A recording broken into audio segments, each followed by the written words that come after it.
명절들 잘 보내셨습니까? 떡국은 많이 드셨고요.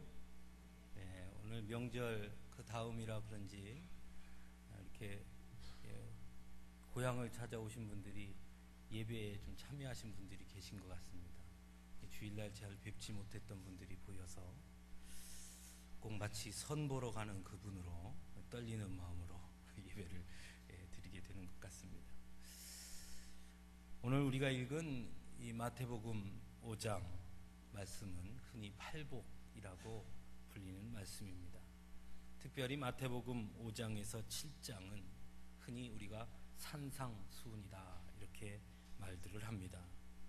하지만 그렇다고 이 말씀을 단순한 교훈의 말씀으로 보는 것은 매우 단편적인 성서 이해라 할 수 있습니다. 무엇보다 그것은 산상수훈의 말씀이 선포되기까지의 그 과정을 살펴보면 이 산상수훈이 단순한 말씀이 아님을 우리는 알 수 있습니다. 마태복음 4장 1절 이하에 보면 예수님께서 마귀의 시험을 받게 되고요, 그 시험을 끝내신 후 마태복음 4장 17절에서 비로소 천국 복음을 선포하십니다. 그리고 제자들을 불러 모으시고 그리고 공생애를 시작하십니다.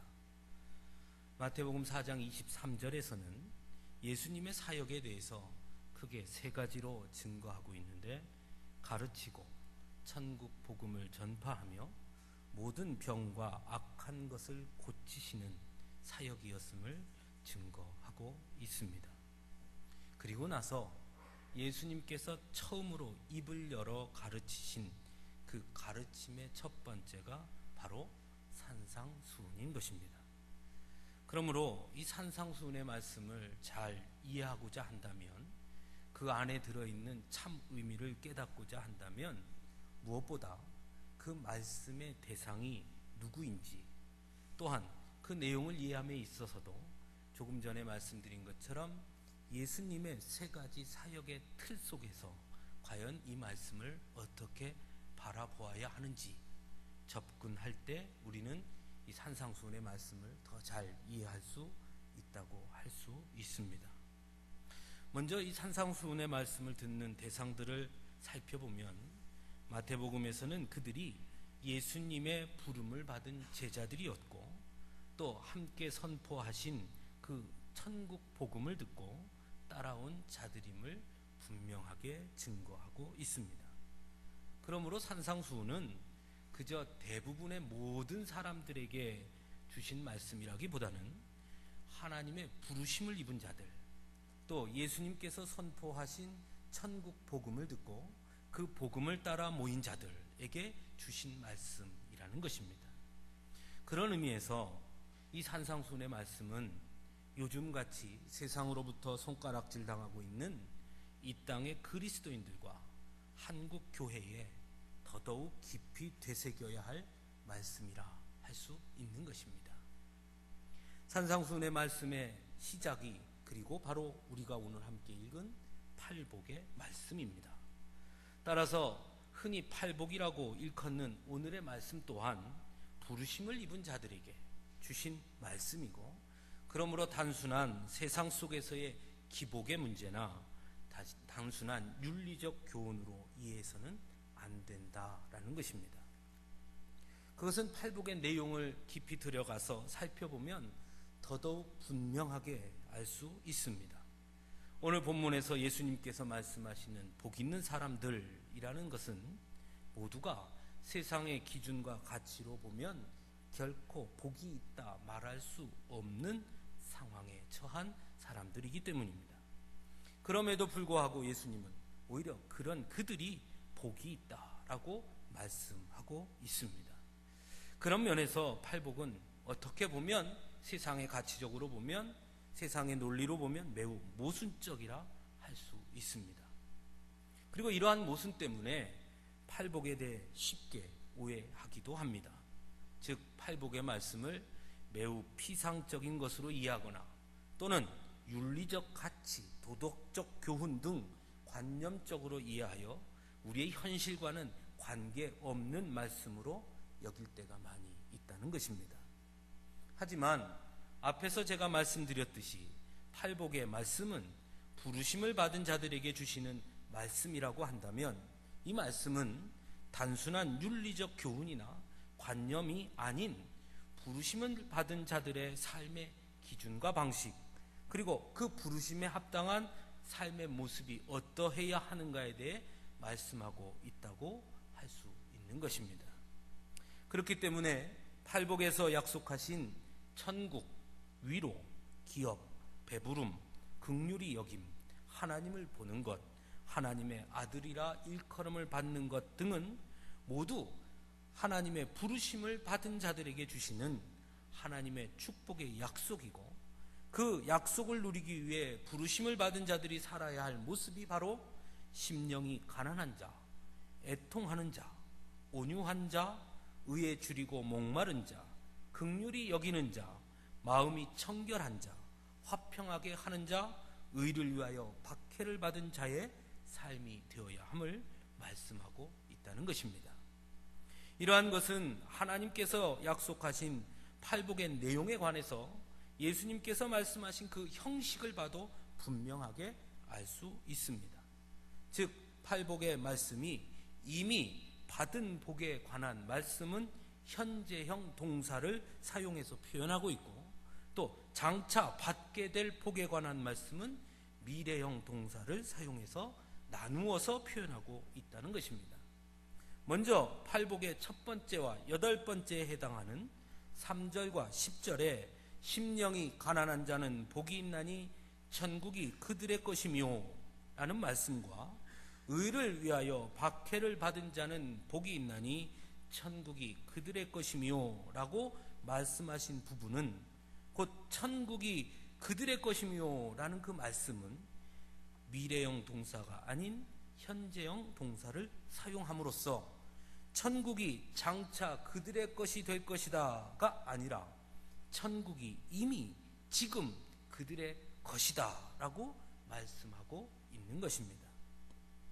따라서 팔복의 내용은 각각의 독립적인 말씀으로 이해하고 보기보다는 두 번째 복에서부터 일곱 번째 복까지의 내용은 첫 번째 복을 받은 자들, 즉 하나님의 부르심을 받은 자들에게 이미 주어진 그 천국을 소유한 자들이 천국의 삶을 누리며 살 때에 장차 받게 될 상급에 관한 말씀이고, 여덟 번째 복은 매 순간 천국을 누리며 살아갈 때 세상에서 주어질 고난과 핍박이 있을 것이고, 그럼에도 불구하고 부르심을 받은 자들은 이미 주어진 천국을 바라보며 마침내 완성될 천국을 기다리고 바라보며 살아야 할 것을 말씀하고 있는 것입니다.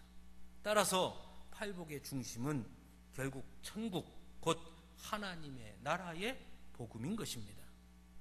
이러한 천국, 곧 하나님의 나라에 관해서 본문 3절과 10절은 우리에게 그 천국은 결코 세상의 기준이나 우리의 의식 속에 있는 유토피아가 아니고 인간의 노력이나 어떤 행위로 얻을 수 있는 것도 아님을 분명하게 말씀함으로써 오직 하나님의 부르심을 입은 자들과 주님이 선포하신 천국 복음에 응답한 자들에게 하나님께서 주시는 것임을 분명하게 증거하고 있는 것입니다. 3절에 심령이 가난한 자라고 증거하고 있는데, 여러분 심령이 가난한 자가 누구이겠습니까? 누가복음에서는 심령이라는 부분을 그냥 빼고 가난한 자는 복이 있나니 이렇게 증거합니다. 이들이 과연 누구겠습니까? 이들은 다른 특별한 사람들이 아닙니다. 예수님 당시 매우 보편적인 일반 대중들이었습니다. 그들은 아무런 힘이 없는 자들이었고 아무런 소망과 기대가 없는 자들이었습니다. 로마의 핍박과 유대 종교 지도자들의 억압 속에서 그저 하루하루를 사는 너무나 평범한 그런 자들이었습니다. 그런 그들은 모두 가난했습니다. 경제적으로 매우 어려운 가운데 처해 있었습니다. 로마의 속국에 있었으니 당연한 것입니다. 그런 그들에게 소망이 있다면 그것은 오직 자신들을 구원해 줄 것이라는 그 메시아를 기다리는 그것뿐이었습니다. 그래서 그들은 예수님께서 회개하라 천국이 가까이 왔느니라 말씀하시자 그 말씀 앞으로 모여든 사람들이었습니다. 예수님의 12제자들 또한 이러한 사람들과 별반 다르지 않은 평범한 사람들이었습니다. 즉 다른 어떤 것에도 기댈 곳이 없어 오직 하나님의 은혜, 오직 오실 메시아만을 바라보고 기다리는, 그래서 심령이 가난한 사람들, 그래서 실제의 삶에서도 경제적으로 사회적으로 약자일 수밖에 없는 그 가난한 사람들, 그래서 더욱 천국 복음에 갈급한 그 사람들, 그들이 바로 심령이 가난한 자들이고, 예수님은 바로 그런 자들에게 천국이 이미 임했음을 선포하고 계신 것입니다. 의를 위하여 박해를 받은 자, 그는 또 누구입니까? 여기서 말씀하시는 의는 세상의 정의와 공의를 말씀하는 것이 아닙니다. 이것은 하나님과의 관계에서의 의를 말하는 것입니다. 우리가 흔히 이신칭의 믿음으로써 의롭게 되었다 할 때 그 의는 세상적 공의와 세상적 정의가 아닌 하나님과의 관계가 올바로 설정되었다라는 것을 의미하는 것입니다. 즉 흔히 우리가 하나님 앞에 의인이 되었다라고 말할 때의 그 의가 바로 의를 위하여 박해를 받은 자 할 때의 의인 것입니다. 그러므로 의를 위하여 박해를 받은 자라는 것은 하나님과의 관계를 삶의 가장 중요한 가치로 여기고 그것 때문에 삶에서 박해를 받은 자에게 이미 천국이 임했다고 말씀하고 있는 것입니다.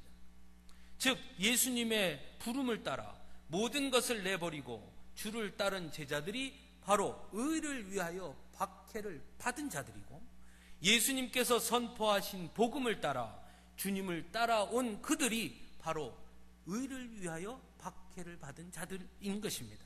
그들에게 이미 천국이 임했음을 말씀하고 있는 것입니다. 이것은 오늘을 사는 우리 그리스도인들에게 매우 중요한 말씀이라 할 수 있습니다. 왜냐하면 오늘날의 많은 그리스도인들 중에 많은 사람들이 천국을 보상의 개념으로 잘못 이해하고 있기 때문입니다. 신앙생활의 목표가 천국에 가는 것으로 삼고 신앙생활을 합니다. 그러다 보니 천국에 가기 위해 무엇을 해야 한다고 생각하고 어느덧 신앙생활이 모두 천국을 가기 위한 도구로 변질되고 있다는 것입니다. 그래서 이러한 신앙생활에는 기쁨이 없습니다. 항상 불안하고 오히려 두렵습니다. 내가 정말 천국 갈 수 있을까? 이렇게 하면 천국 못 가는 건 아닐까? 천국 가기 위해서는 이것도 해야 되는 것 아닐까? 천국 가기 위해서 헌신하고, 천국 가기 위해서 헌금하고, 천국 가기 위해서 예배드리고, 천국 가기 위해서 전도하고, 천국 가기 위해서 찬송하고, 우리의 모든 신앙생활이 기쁨이 아니라 의무가 되고, 그래서 그 모든 신앙생활의 의무감 때문에 무겁고 어렵게 여기고 있다는 것입니다. 하지만 오늘 본문은 우리에게 천국은 보상이 아님을 분명하게 말씀하고 있습니다. 천국은 하나님의 부름을 받은 자들에게 이미 임했음을 말씀하고 있기 때문입니다. 그러므로 이제 하나님의 부르심을 받은 믿음의 사람들은 천국을 가기 위해 사는 것이 아니라 내게 주신 천국을 누리며 살기 위해 신앙생활 하는 것입니다. 이런 사실을 깨닫고 신앙생활을 하는 사람은 삶의 모습이 완전히 달라질 수밖에 없습니다. 천국에 가기 위해 또는 가지 못할까 근심하고 염려하며 불안해하며 신앙생활을 하는 것이 아니라 오히려 내게 주신 천국을 누리며 오히려 신앙생활이 기쁨과 감사로 넘치게 되는 것입니다. 그래서 헌신도 달라집니다. 내게 천국을 허락하신 하나님의 은혜가 너무 감사하기 때문에 기쁜 마음으로 헌신하게 되는 것입니다. 왜 헌금 생활을 합니까? 하나님 앞에 드리지 않으면 하나님 앞에 벌 받을까 봐 마지못해 의무감으로 드리는 것이 아니라 하나님께서 내게 허락하신 천국이 이 세상 그 어떤 것보다 값어치 있음을 알기 때문에 감사와 기쁨으로 마냥 드리는 것입니다. 그래서 무엇을 드려도 아깝지 않고 아무리 많이 드려도 항상 주신 천국에 비하면 부족함을 알기에 부족함을 고백하며 드리는 것입니다. 신앙생활이 이렇게 달라지는 것입니다. 사랑하는 성도 여러분, 여러분의 신앙생활이 이제 천국을 소유한 자로 기쁨과 감사가 넘치는 그런 신앙생활이 되기를 간절히 축원합니다. 그 다음은 우리 4절에서 9절까지 말씀입니다. 즉 이미 주신 천국을 누리며 사는 자들의 삶의 기준, 또 그들에게 주실 하나님의 상급의 말씀을 함께 살펴볼 것입니다. 4절에 보면 애통하는 자다라고 말씀합니다. 정확하게 오늘 본문에서 왜, 무엇 때문에 애통하는지 분명하게 말하지 않습니다. 하지만 그것이 무엇이든지 간에 애통한다는 것은 결코 좋은 이유 때문에 일어나는 것은 아닐 것입니다. 또한 천국을 이미 누린 자와 애통하는 자와는 뭔가 맞지 않는 것 같고 거리가 있어 보이기도 합니다. 하지만 조금 더 깊이 묵상하면 천국을 이미 누린 자이기 때문에 애통할 수밖에 없는 자라는 것을 이해하게 됩니다. 분명 하나님께서는 우리에게 이미 천국을 주셨습니다. 여러분 모두에게도 주신 줄로 믿습니다. 하지만 우리는 여전히 우리 안에 주신 천국이 아닌 세상의 즐거움과 편안함과 기쁨과 쾌락을 쫓아가게 되고, 그러다 순간 좌절하고 실패하고 그런 나를 보며 스스로 실망하고 그것 때문에 하나님 앞에 애통하게 되는 것입니다. 그렇지 않습니까? 벌써 1월달이 훌쩍 지나갔는데요. 여러분 송구영신 예배 때 작정하신 거 얼마나 지키고 계십니까? 주님, 내가 2014년에는 정말 말씀대로 살겠습니다. 정말 기도생활 잘하겠습니다. 정말 전도도 열심히 하겠습니다. 매일 내가 찬송하며 살겠습니다. 다 그런 작정들, 그런 계획들 다 세우셨지요. 어떻게 잘하고 계십니까? 잘 안 되죠. 그거 생각하면 왠지 죄송하죠. 그거 생각하면 스스로 실망스럽죠. 내가 분명히 올해는 잘한다고 생각했는데 벌써 한 달도 안 되었는데 다 넘어지고 자빠지고, 그래서 애통하게 된다는 것입니다. 하지만 그러할 때 하나님께서 그를 위로해 주신다 말씀하고 있습니다. 즉 현재 하나님의 나라 천국을 소유하고 있지만 그러나 그 천국의 삶을 제대로 살지 못해 애통한다 할지라도 하나님께서는 하나님 나라가 완성될 그때에 모든 죄와 고통과 죽음을 제거하시고 우리의 눈에서 모든 눈물을 씻어주심으로 진정한 위로를 주실 것임을 말씀하고 있는 것입니다. 그 위로가 여러분에게 가득할 수 있기를 간절히 바랍니다. 5절에 온유한 자는 또 누굽니까? 온유한 자는 기업으로 땅을 받을 것이라 그렇게 말씀합니다. 온유한 자는 부드러운 자, 억세지 않은 자, 겸손한 자, 나서지 않는 자, 주장하지 않는 자를 뜻하는 말입니다. 요즘 이 세상에서 자기 것 주장하지 않고 자기 것 내세우지 않고 억세지 않고 그냥 조용히 항상 겸손하게 남이 뭐라고 그래도 받아들이고 포기하고 그렇게 하면 아마 자기 땅도 못 지킬 것입니다. 하지만 오늘 본문은 온유한 자는 땅을 기업으로 받는다 말씀합니다. 무슨 말씀입니까? 하지만 결코 누구도 빼앗아갈 수 없는 그 천국을 누린 자들은 그래서 온유할 수 있고, 그렇게 온유한 자들에게 하나님은 마지막 때에 완성될 천국의 그때에 새 땅을 허락해 주실 것을 말씀하고 있는 것입니다. 6절에 의에 줄이고 목마른 자들은 배부를 것이라 말씀합니다. 천국을 소유한 자로 세상의 것에 줄이고 목마르지 아니하고 오히려 하나님의 의에 줄이고 목마른 자들에게 하나님께서는 영원히 배고프지 않을 생명의 떡이신 예수 그리스도를, 영원히 목마르지 않을 예수 그리스도 그 생수를 허락해 주실 것을 말씀하고 있는 것입니다.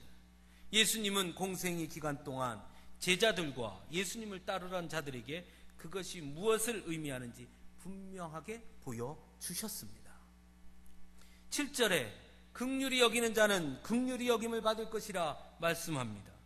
이미 천국을 소유한 자들은 하나님께서 이미 허락하신 천국이 나의 노력이나 행위가 아니라 은혜임을 알기에, 또한 천국의 축복과 약속이 얼마나 귀한 것임을 알기에 천국을 소유하지 못하고 사는 자들을 긍휼히 여기게 되는 것입니다. 그러므로 우리가 긍휼히 여겼기 때문에 하나님께 긍휼을 받는 것이 아니라 오히려 하나님으로부터 긍휼히 여김을 받음으로 천국을 소유하게 되었기 때문에 진정한 긍휼을 이해하고 우리 역시 다른 이들을 긍휼하게 여기게 된다는 것입니다. 그런 자를 하나님은 끊임없는 긍휼하심과 사랑으로 품어주실 것을 약속하고 계신 것입니다. 8절에 마음이 청결한 자는 하나님을 볼 것이라 말씀했습니다. 마음이 청결하다는 것이 무슨 뜻입니까? 마음의 중심, 곧 생각과 동기가 깨끗하다라는 것을 의미합니다. 즉 하나님께서 이미 허락하신 천국을 소유한 자로 하나님 앞에 전적인 진실함과 정결함, 정직함을 가진 자들은 하나님을 날마다 보게 될 것이다 라고 말씀하는 것입니다. 날마다 하나님의 임재를 경험하고 날마다 하나님의 간섭하심과 섭리를 경험하고 고백하며 살게 될 것이다 약속해 주시는 것입니다. 9절에 화평하게 하는 자는 하나님의 아들이라 일컬음을 받게 될 것이다 말씀합니다. 예수님은 평강의 왕이셨습니다. 모든 막힌담을 허시는 평화의 왕이셨습니다. 그러므로 천국을 소유한 자로 예수님의 삶을 따른다면 마땅히 평화를 이루는 삶을 살아야 하는 것이고, 그 삶을 살아가는 우리를 하나님은 하나님의 자녀라 불러주신다 말씀하고 있습니다. 마지막으로 10절 말씀입니다. 이처럼 4절에서 9절까지의 말씀에 그 삶은 결코 쉬운 삶이 아닙니다. 천국을 이미 소유한 자들의 삶은 세상의 가치와 방식과는 너무나 다르기 때문입니다. 세상은 가난한 자가 아니라 부유한 자가 복이 있는 세상이고, 세상은 애통하는 자가 복이 있는 것이 아니라 오히려 애통하지 않는 자가 복이 있는 것입니다. 세상은 온유한 자가 복이 있는 것이 아니라 강한 자가 복이 있다고 말합니다. 그러나 오늘 본문에서 말하는 복이 있는 자들은 정반대의 모습을 말합니다. 그래서 10절에 말씀합니다.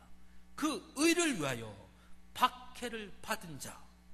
11절에서는 나로 말미암아 사람들에게 많은 핍박과 어려움을 당한 자, 바로 천국을 소유한 자로 세상의 방법과 세상의 방식이 아닌 내 안에 주신 그 천국의 복음을 가지고 사는 자들, 그들은 어려움을 당할 것이라는 것입니다.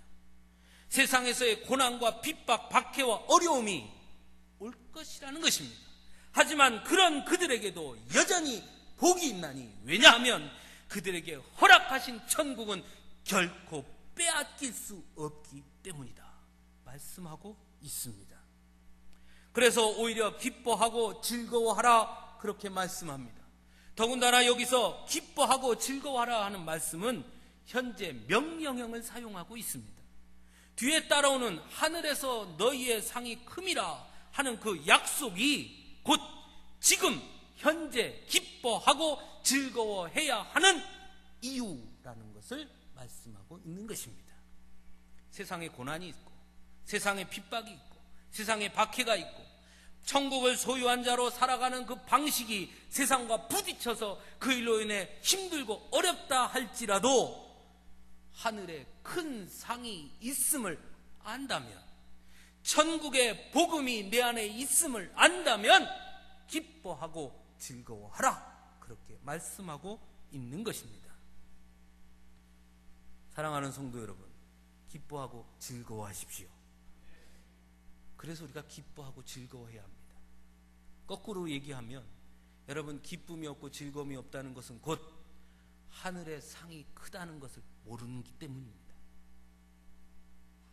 내가 기뻐하지 못하고 즐거워하지 못하는 것은 하나님께서 내게 약속하신 하늘의 상이 크다는 것을 내가 모르기 때문입니다. 하나님이 내게 이미 주신 천국이 내 안에 있음을 모르기 때문입니다. 자, 옆에 분을 보십시오. 어떻게 그 옆에 분에게 천국이 보이십니까? 네? 안 보이는 것 같습니다. 다들 여기가 이렇게 찌푸려져 가지고 천국이 있는 것이 아니라 지옥이 가까이 있는 것 같은. 사랑하는 성도 여러분, 하나님은 여러분에게 천국을 주셨습니다. 천국이 너희들의 것이다. 이미 너희들에게 주어졌다. 천국은 세상이 말하는 유토피아가 아니고, 천국은 우리가 노력으로 얻을 수 있는 것도 아니고, 우리의 행위에 대한 보상도 아니고, 오직 하나님의 부르심에 응답한 자들에게 하나님이 주시는 축복의 약속이며, 하나님께서 이미 허락해 주신 축복임을 믿으실 수 있기를 간절히 바랍니다. 그러므로 우리 삶은 내게 허락하신 그 천국을 매일 내 삶에서 누리는 삶이 되어야 합니다. 천국을 허락하신 그 하나님의 사랑과 은혜로 말미암아 매일 기쁨과 감사가 넘쳐야 하는 것입니다. 그런데 오늘 우리의 삶엔 기쁨이 없습니다.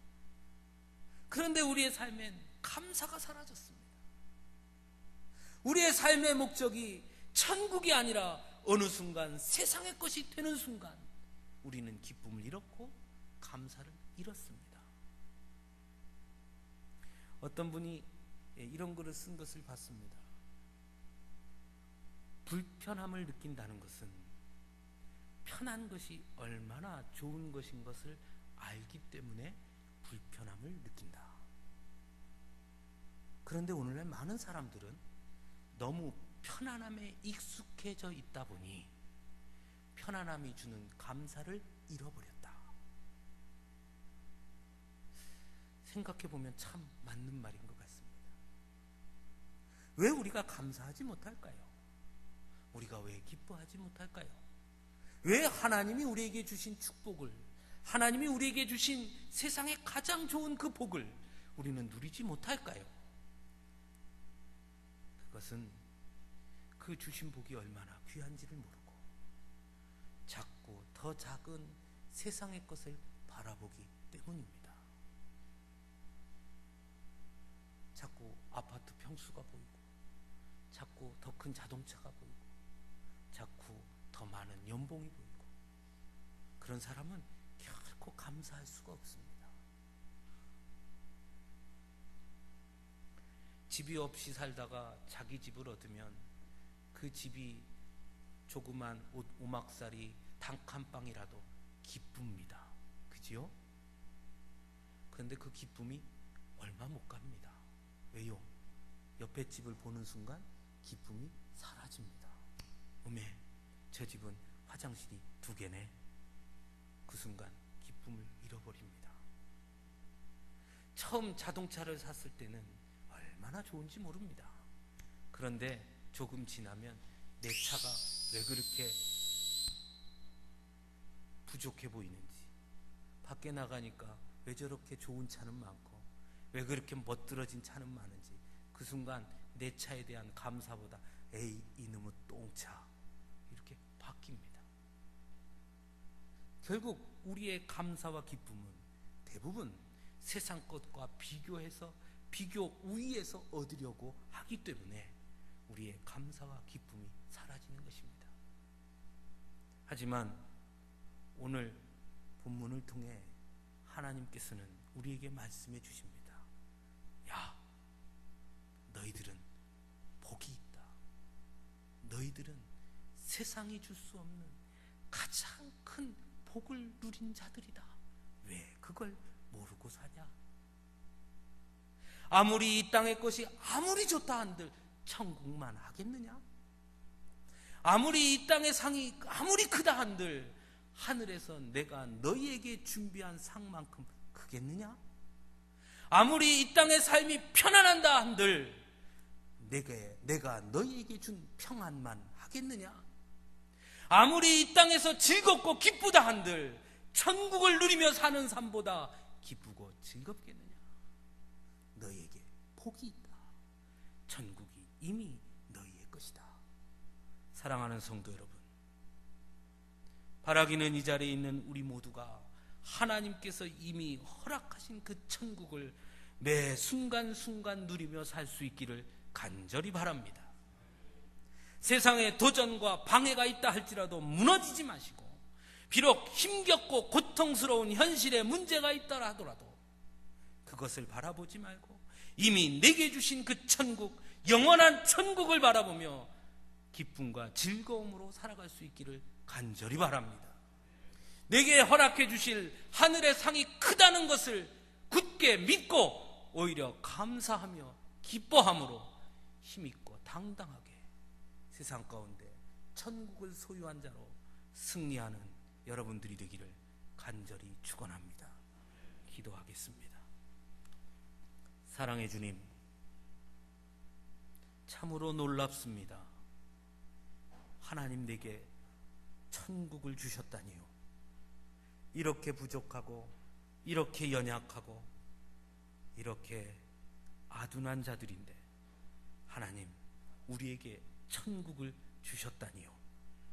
그 좋은 것을 주셨건만 하나님 우리는 그것을 누리지 못하고 자꾸 세상의 것만 바라보며 살다가 또 이렇게 무너지고 상처받고 감사하지 못하고 기쁨도 잃어버리고 이렇게 울상인 채로 주님 앞에 섰습니다. 주님, 하지만 오늘 말씀으로 다시 위로를 넣습니다. 애통하는 자는 내가 위로해 줄 것이다. 주님 앞에 애통하는 마음으로 엎드렸습니다. 하나님 우리에게 주신 그 천국이 내게 있음을 깨닫게 하여 주셨사오니 이제 그 천국을 누리며 살게 하여 주셔서 날마다 기쁨과 감사가 넘치는 자들이 되게 하여 주시옵소서. 예수님의 이름으로 간절히 기도드리옵나이다. 아멘.